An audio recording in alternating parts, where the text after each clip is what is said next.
ಶ್ರೀ ಗುರುಭ್ಯೋ ನಮಃ. ನೋಡಿ, ಇಂದಿನ ದಿನ ಅಖಂಡ ಭಾರತದಲ್ಲಿ ಒಂದು ವಿಶೇಷವಾದಂತಹ ಕಾರ್ಯಕ್ರಮ ನಡೀಲಿಕ್ಕಿದೆ. ಅದರ ನಿರೀಕ್ಷೆಯಲ್ಲಿ ಕಾತುರರಾಗಿ ಅಖಂಡ ಭಾರತದ ಪ್ರತಿಯೊಬ್ಬ ಸನಾತನ ಧರ್ಮಿಯೂ ಕಾಯ್ತಾ ಇರುವಂತಹ ಒಂದು ಸುವರ್ಣ ದಿನ ಬರ್ತಾ ಇದೆ. ಹಾಗಿದ್ರೆ ಅದು ಏನು ಅಂತ ನಿಮಗೆಲ್ಲ ಅನಿಸ್ಬೋದು. ಯಾಕೆಂತಂದ್ರೆ ನಮ್ಮ ಈ ಒಂದು ಭಾರತ ಭೂಮಿಯಲ್ಲಿ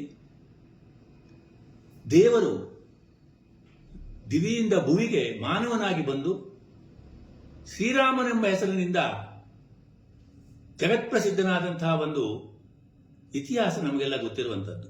ಹಾಗಿದ್ರೆ ನಾವೆಲ್ಲ ಈ ಒಂದು ರಾಮನ ಆಡಳಿತದ ಒಳಗಾದ ಅಯೋಧ್ಯೆಯ ಪರಿಧಿಯಲ್ಲಿ ಬರ್ತೇವೆ ಅನ್ನೋದು ನಮಗೆ ಹೆಮ್ಮೆಯ ವಿಷಯ. ನೋಡಿ, ಶ್ರೀರಾಮಚಂದ್ರ ಕೇವಲ ಮಾನವನಾಗಿ ಬಂದಂತಹ ದೇವರಲ್ಲ, 16 ವಿಶೇಷ ಗುಣಗಳನ್ನು ಹೊಂದಿದಂತಹ ಸಾರ್ವಭೌಮ ಮರ್ಯಾದಾ ಪುರುಷೋತ್ತಮನಾಗಿ ಮೆರೆದವನು. ಹಾಗಿದ್ರೆ ಅಂತಹ ಒಂದು ವಿಶೇಷ ದೇವರನ್ನ ನಾವು ನಮ್ಮ ಹೃದಯ ಸಾಮ್ರಾಜ್ಯದಲ್ಲಿ ಸ್ಥಾಪನೆ ಮಾಡಿಕೊಂಡು ಅದೆಷ್ಟೋ ವರ್ಷಗಳು ಕಳೆದು ಹೋದ್ವು. ನಮ್ಮ ಪೂರ್ವಜರು ಅದರ ಬಗ್ಗೆ ನಮಗೆ ಹೇಳ್ತಾ ಹೇಳ್ತಾ ಹೇಳ್ತಾ ನಮಗೂ ಮನಸ್ಸಿನಲ್ಲಿ ಅದು ಕುಳಿತಿತ್ತು. ಆದರೆ ಇವತ್ತಿನ ದಿವಸ ಪ್ರತ್ಯಕ್ಷವಾಗಿ ಈ ಶ್ರೀರಾಮನ ಅದ್ಭುತವಾದಂತಹ ಭವ್ಯವಾದಂತಹ ಒಂದು ವಿಗ್ರಹವನ್ನು ಸ್ಥಾಪಿಸಿ ಅಯೋಧ್ಯೆಯಲ್ಲಿ ರಾಮ ಮಂದಿರವನ್ನು ನಿರ್ಮಾಣ ಮಾಡಲಿಕ್ಕಾಗಿ ವಿಶ್ವ ಹಿಂದೂ ಪರಿಷತ್ತು ಮತ್ತು ಶ್ರೀರಾಮ ಮಂದಿರದ ಒಂದು ಸಂಸ್ಥಾಪನಾ ಸಂಸ್ಥೆಯವರು ಬಹಳ ಪರಿಶ್ರಮ ಮಾಡಿದ್ದಾರೆ. ನೋಡಿ, ಇದು ಕೇವಲ ಮಾತಿಗೋ ಅಥವಾ ಹೆಗಳಿಕೆಗೂ ಹೇಳುತ್ತಾ ಮಾತಲ್ಲ. ಸಾಧಾರಣ 500-600 ವರ್ಷಗಳಿಂದ ಸಂಘರ್ಷಗಳು ನಡೆದೇ ನಡೀತು. ಆದರೆ ಇಂದಿನ ದಿವಸ ನಾವೆಲ್ಲ ಬಾಳಿ ಬದುಕ್ತಾ ಇದ್ದೇವೆ ಅಂತಂದ್ರೆ ಅದು ಆ ಶ್ರೀರಾಮನ ಆದರ್ಶಗಳೇ ನಮ್ಮನ್ನ ಕಾಯಲಿಕ್ಕೆ ಕಾರಣ.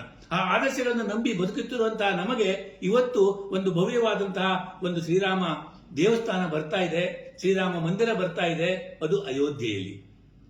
ಯಾವ ಪುಣ್ಯ ಭೂಮಿಯಲ್ಲಿ ಶ್ರೀರಾಮನ ಜನ್ಮವಾಯಿತೋ ಅದೇ ಭೂಮಿಯಲ್ಲಿ ಇಂದಿನ ದಿವಸ ಒಂದು ವಿಶಿಷ್ಟವಾದಂತಹ ಅಳಿವಿಲ್ಲದಂತಹ ಸದಾ ಉಳಿಯುವಂತಹ ಭವ್ಯವಾದ ರಾಮ ಮಂದಿರ ನಿರ್ಮಾಣ ಆಗ್ತಾ ಇದೆ. ಅದರ ಉದ್ಘಾಟನೆ ಬಹಳ ಹೆಮ್ಮೆಯಿಂದ ಹೇಳ್ಕೊಳ್ಬೇಕು. ನಾವು ಭಾರತೀಯರೆಲ್ಲ ಬಹಳ ಖುಷಿ ಪಡುವಂತದ್ದು, ಸಂತೋಷದ ವಿಚಾರ. ಆ ತರ ಉದ್ಘಾಟನೆ ಆಗುವಂತದ್ದು ಯಾವತ್ತು ಅಂತ ಕೇಳಿದ್ರೆ ಜನವರಿ 22, 2024 ಆ ಒಂದು ದ್ವಾದಶಿಯ ಶುಭ ಮುಹೂರ್ತದಲ್ಲಿ ಶ್ರೀರಾಮನ ವಿಗ್ರಹದ ಸ್ಥಾಪನೆಯಾಗ್ತಾ ಇದೆ. ಅದೆಷ್ಟೋ ಮಹಾಪುರುಷರು, ಅದೆಷ್ಟೋ ಋಷಿಮುನಿಗಳು, ಅದೆಷ್ಟೋ ಜಲಗಳನ್ನ ಅಭಿಷೇಚನ ಮಾಡಿ ಶ್ರೀರಾಮನ, ನಾನು ಹೇಳೋದಾದ್ರೆ ಇದು ಮರುಪಟ್ಟಾಭಿಷೇಕ ಅಂತ ನನ್ನ ಭಾವನೆ. ಹಾಗಾಗಿ ಶ್ರೀರಾಮನ ವಿಗ್ರಹವನ್ನ ಸ್ಥಾಪನೆ ಮಾಡಿ ನಮ್ಮ ಕೇವಲ ಹೃದಯ ಸಾಮ್ರಾಜ್ಯದಲ್ಲಿರುವಂತಹ ರಾಮನನ್ನ ಪ್ರತ್ಯಕ್ಷವಾಗಿ ಮಂದಿರದಲ್ಲಿ ನಾವು ನೋಡುವಂತಾಗುವಂತಹದ್ದು ಬಹುಶಃ ಈ ಕಾಲಘಟ್ಟದಲ್ಲಿ ನಾವೆಲ್ಲ ಜೀವಿಸಿದ್ದೇವೆ ಅನ್ನೋದೇ ನಮ್ಮೆಲ್ಲರ ಸೌಭಾಗ್ಯ ಅಂತ ನಾನು ಭಾವಿಸ್ತೇನೆ. ಹಾಗಿದ್ರೆ ಈ ಸೌಭಾಗ್ಯ ಕಾರಣರಾದಂತಹ ಅನೇಕರಿದ್ದಾರೆ. ಅವರೆಲ್ಲರನ್ನ ಇವತ್ತಿನಲ್ಲಿ ನಾವೆಲ್ಲ ಸ್ಮರಿಸಬೇಕಾದ್ದು ನಮ್ಮ ಆದ್ಯ ಕರ್ತವ್ಯ. ಹಾಗೆಯೇ ಈ ದಿಕ್ಕಿನಲ್ಲಿ ಈ ರಾಮ ಮಂದಿರದ ಒಂದು ದಿವ್ಯ ಭವ್ಯ ಕಲ್ಪನೆಯನ್ನು ಕೊಟ್ಟು ಅಯೋಧ್ಯೆಯಲ್ಲಿ ಆಗ ನಡೆಸಿದಂತಹ ಆ ಒಂದು ಸುಖ ಸಾಮ್ರಾಜ್ಯ ಹೇಗಿತ್ತು ಅಂತಹ ಒಂದು ರಾಮರಾಜ್ಯದ ಕಲ್ಪನೆಯನ್ನ ನಾವು ಕೇವಲ ಕೇಳಿ ತಿಳಿದಿದ್ದೇವೆ, ಓದಿ ತಿಳಿದಿದ್ದೇವೆ. ಆದರೆ ಇಂದಿನ ಈ ಒಂದು ವಿಶೇಷದಲ್ಲಿ ಬಹುಶಃ ನಮ್ಮೆಲ್ಲರ ಕನಸು ಈ ಒಂದು ಅಖಂಡ ಭಾರತ ರಾಮರಾಜ್ಯವಾಗಬೇಕು. ಈ ರಾಮರಾಜ್ಯವಾಗ್ಲಿಕ್ಕಿದ್ರೆ ಮೊದಲು ರಾಮನ ಪ್ರತಿಷ್ಠಾಪನೆ ಆಗಬೇಕು. ರಾಮನ ಪ್ರತಿಷ್ಠಾಪನೆಯಾದ ದಿನದಿಂದ ನಾನು ಹೇಳೋದಾದ್ರೆ ನಾವೆಲ್ಲ ಬಹಳ ದಿವಸದಿಂದ ಕಾಯ್ತಾ ಇದ್ದೀವಿ, ಜಪಿಸ್ತಾ ಇದ್ದೀವಿ. ಯಾವುದು ರಾಮರಾಜ್ಯವಾಗಬೇಕು, ಧರ್ಮರಾಜ್ಯವಾಗಬೇಕು. ಯಾವುದು ನಾವು ಸನಾತನ ಧರ್ಮ ಅಂತ ನಂಬಿ ಬಂದಿದ್ದೇವೋ ಅದರ ಮತ್ತೊಮ್ಮೆ ಉತ್ಕರ್ಷವಾಗಿ ಜಗತ್ತಿಗೆ ಬೆಳಕನ್ನು ಉಂಟು ಮಾಡುವಂತದ್ದಾಗಬೇಕು ಅನ್ನುವಂತಹ ನಮ್ಮ ಕಲ್ಪನೆ. ಇಂದು ಅಯೋಧ್ಯೆಯಲ್ಲಿ ಬಾಲರಾಮನ ಪ್ರತಿಷ್ಠಾಪನೆಯಾಗ್ತದೆ. ಅಖಂಡ ಭಾರತದ ಪ್ರತಿ ರಾಜ್ಯದಲ್ಲಿ, ಪ್ರತಿ ಗ್ರಾಮದಲ್ಲಿ, ಪ್ರತಿ ತಾಲೂಕಿನಲ್ಲಿ, ಪ್ರತಿ ಹಳ್ಳಿಯಲ್ಲಿ, ಪ್ರತಿ ಮನೆಯಲ್ಲಿ ಶ್ರೀರಾಮನ ಸ್ಥಾಪನೆ ಆಗ್ತಾ ಇದೆ ಅಂತ ನಾನು ಭಾವಿಸ್ತೇನೆ. ಇದು ಕೇವಲ ಅಯೋಧ್ಯೆಯಲ್ಲಿ ಆಗ್ತಾ ಇರೋದಲ್ಲ, ನಮ್ಮ ಹೃದಯ ಸಾಮ್ರಾಜ್ಯದಲ್ಲಿ ಸಹಿತ ಶ್ರೀರಾಮನನ್ನು ನಾವು ಪ್ರತಿಷ್ಠಾಪಿಸಿ ಆರಾಧಿಸುವಂತಹ ದಿನ. ಅದಕ್ಕಾಗಿ ವಿಶ್ವ ಹಿಂದೂ ಪರಿಷತ್ನವರು ಸಕಲರನ್ನ ತಲುಪಬೇಕು ಈ ವಿಷಯ. ಸಕಲರೂ ಈ ಕಾರ್ಯಕ್ರಮದಲ್ಲಿ ಪಾಲ್ಗೊಳ್ಳಬೇಕು. ಎಲ್ಲರೂ ಈ ಕಾರ್ಯಕ್ರಮಕ್ಕೆ ಬರಬೇಕು. ಬಂದು ತಮ್ಮ ಕೈಲಾದ ಸೇವೆಯನ್ನ ಶ್ರೀರಾಮನಿಗೆ ಮಾಡಬೇಕು ಅನ್ನುವಂತಹ ಒಂದು ವಿಶೇಷವಾದಂತಹ ವಿಶಿಷ್ಟವಾದಂತಹ ಮತ್ತು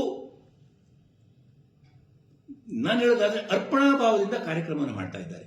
ಈ ಅರ್ಪಿಸಿಕೊಳ್ಳುವಂತಹ ಮನೋಭಾವ ಇದೆಯಲ್ಲ, ಇದು ಕೇವಲ ನಾವು ನೋಡೋದಾದ್ರೆ ಸನಾತನ ಧರ್ಮದಲ್ಲಿ ಮಾತ್ರ ಕಾಣಿಸುವಂಥದ್ದು.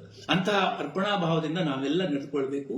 ಈ 22 ಜನವರಿ ಮುಂಜಾನೆ 10 ರಿಂದ 12 ಗಂಟೆವರೆಗೆ ಎಲ್ಲಿ ಪ್ರತಿಷ್ಠಾಪನಾ ಮುಹೂರ್ತ ನಡೀತದೆಯೋ ಅದೇ ಸಂದರ್ಭದಲ್ಲಿ ತಾವು ಎಲ್ಲೆಲ್ಲಿದ್ದೀರೋ ಅಲ್ಲೆಲ್ಲ ಆ ದೇವರನ್ನ ಪ್ರಾರ್ಥಿಸಿ. ಇಲ್ಲಿ ನೀವು ಅಲ್ಲಿ ಎಲ್ಲರೂ ಹೋಗ್ಲಿಕ್ಕೆ ಸಾಧ್ಯ ಆಗೋದಿಲ್ಲ. ಕೋಟಿ ಕೋಟಿ ಜನರು ನಾವಿದ್ದೀವಿ ಭಾರತದಲ್ಲಿ. ಈ ಅಖಂಡ ಭಾರತದ ಕಲ್ಪನೆಯಲ್ಲಿ ಮತ್ತು ಭಾರತೀಯೇತರ ರಾಷ್ಟ್ರಗಳಲ್ಲಿ ಸಹಿತ ರಾಮನ ಭಕ್ತರಿದ್ದಾರೆ, ಶಿಷ್ಯರಿದ್ದಾರೆ. ಇವರೆಲ್ಲ ಕಾಯ್ತಾ ಇರುವಂತಹ ದಿನ. ಎಲ್ಲರಿಗೂ ಅಲ್ಲಿ ಹೋಗ್ಲಿಕ್ಕೆ ಅವಕಾಶ ಆಗೋದಿಲ್ಲ. ಯಾರ್ಯಾರು ಎಲ್ಲೆಲ್ಲಿದ್ದೀರೋ ಅಲ್ಲಿಂದನೇ ಆ ರಾಮನನ್ನ ಪೂಜೆ ಮಾಡಿ. ನಾನು ಹೇಳೋದಾದ್ರೆ ನಿಮಗೆ ಏನು ಸಾಧ್ಯವೋ ಅದರಿಂದ ಮಾಡಿ. ಎಲ್ಲರೂ ಸುವರ್ಣದ ಬಟ್ಟಲಿನಲ್ಲೇ ಆರತಿ ಮಾಡಬೇಕು ಅಂತ ಸಾಧ್ಯ ಆಗ್ಲಿಕ್ಕಿಲ್ಲ. ಏನರಿಂದ ಸಾಧ್ಯ ಇದೋ ಅದರಿಂದ ಆರತಿಯನ್ನು ಆ ಶ್ರೀರಾಮನಿಗೆ ಮಾಡಿ. ಹಾಗೆ ಅದೇ ದಿವಸ ನಾನು ಹೇಳಿದ ಸಾಯಂಕಾಲ ಗೋಧೂಳಿ ಮುಹೂರ್ತ, ಶುಭ ಮುಹೂರ್ತ 6:30 ಸಾಯಂಕಾಲ ಆಗುವಂತಹ ಮುಹೂರ್ತದಲ್ಲಿ ಉತ್ತರ ದಿಕ್ಕಿಗೆ ಮುಖ ಮಾಡಿ ಕನಿಷ್ಠ 5 ಆದರೂ ಹಣತೆಗಳನ್ನ ಅಥವಾ ಆರತಿಯನ್ನ ಎತ್ತಿ, ಕನಿಷ್ಠ ನಾನು ಹೇಳೋದು ಸಾಧ್ಯವಾದರೆ ಎಷ್ಟೊಂದು ಮಾಡಬಹುದು. ಯಾಕೆಂದ್ರೆ ದೇವರ ಸೇವೆಗೆ ಇಂತಿಷ್ಟು ಅಂತ ಮಿತಿ ಇಲ್ಲ. ಮಿತಿ ಇಲ್ಲದಂತಹ ಇತಿ ಆ ಭಗವಂತ ನಮಗೆ ಕೊಟ್ಟಂತಹ ರೀತಿ, ಅದನ್ನ ನಾವು ಮತ್ತೆ ಭಗವಂತನಿಗೆ ಅರ್ಪಿಸಲಿಕ್ಕೆ ಇದೊಂದು ಸುವರ್ಣ ಅವಕಾಶ. ಹಾಗಾಗಿ ಈ ಒಂದು ಅಭಿಯಾನದಲ್ಲಿ ಪ್ರತಿಯೊಬ್ಬನು, ಅಖಂಡ ಭಾರತದ ಪ್ರತಿಯೊಬ್ಬ ಸದಸ್ಯನು, ಪ್ರಜೆಯು ಪಾಲ್ಗೊಂಡು ಇದರೊಳಗೆ ಭಾಗವಹಿಸಬೇಕು. ಹಾಗೂ ಶ್ರೀರಾಮ ರಾಜ್ಯ ಸ್ಥಾಪನೆಯಾಗಬೇಕು, ಧರ್ಮ ಸಾಮ್ರಾಜ್ಯ ಸ್ಥಾಪನೆಯಾಗಬೇಕು.